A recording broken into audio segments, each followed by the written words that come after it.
Hello बच्चों, let's read the question. A photodetector is here we have given four options. A.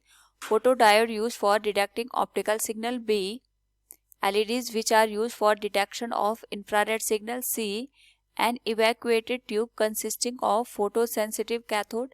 D. None of the above. Now to answer this question, first we will discuss here the key concept, and here the key concept is opto electronic devices.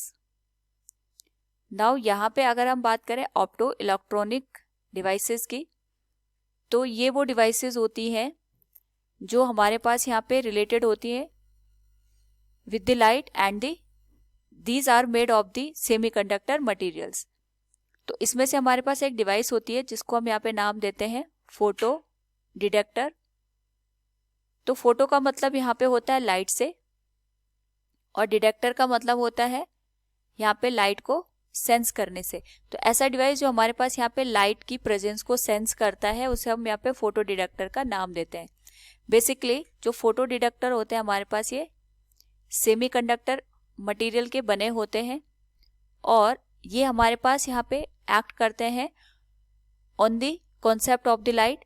तो यहाँ पे जो photo detector होते हैं ये PN junction हम जोड़ करके यहाँ पे बनाते हैं. तो जो हमारे पास फोटो डिटेक्टर होते हैं these are PN junction diode इस तरीके से, और इस पीएन जंक्शन डायोड को हम यहाँ पे रिवर्स बाइसिंग प्रोवाइड करवाते हैं. रिवर्स बाइसिंग का मतलब ये हो गया जो पी टाइप सेमीकंडक्टर है इसको हम यहाँ पे नेगेटिव टर्मिनल से जोड़ते हैं और एन टाइप सेमीकंडक्टर को यहाँ पे पॉजिटिव टर्मिनल से जोड़ते हैं.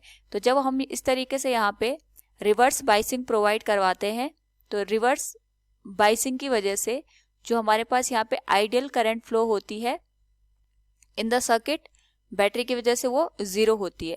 आइडियली हम बात कर रहे हैं. बट इसी केस में जब हम इसके ऊपर यहाँ पे लाइट को या फोटोन को इंसिडेंट कराते हैं तो जो जंक्शन होता है, जंक्शन में हमारे पास यहाँ पे होल्स और इलेक्ट्रॉन जनरेट होते हैं. इसकी वजह से इस पूरे सर्किट में यहाँ पे करंट फ्लो होती है. यानी हमने यहाँ पे इसको दिया तो रिवर्स बाइसिंग है तो करंट की वैल्यू जीरो होनी चाहिए थी, but in the presence of light हमारे पास यहाँ पे करंट फ्लो होने लग जाती है, और इसी करंट को हम यहाँ पे इस तरीके से समझते हैं. तो जो हमारे पास यहाँ पे करंट प्रोड्यूस होती है in the circuit in the presence of the reverse biasing, वो डिपेंड करती है यहाँ पे जो लाइट है उसकी इंटेंसिटी पे. अलग अलग लाइट की इंटेंसिटी के लिए जो करंट की वैल्यू होती है वो भी हमारे पास यहाँ पे हमें डिफरेंट देखने को मिलती है. So from the given question we can say a photo detector is a photodiode used for detecting optical signal. So we can say here option A will be the correct answer. Hope all you understood it. Thank you and best of luck.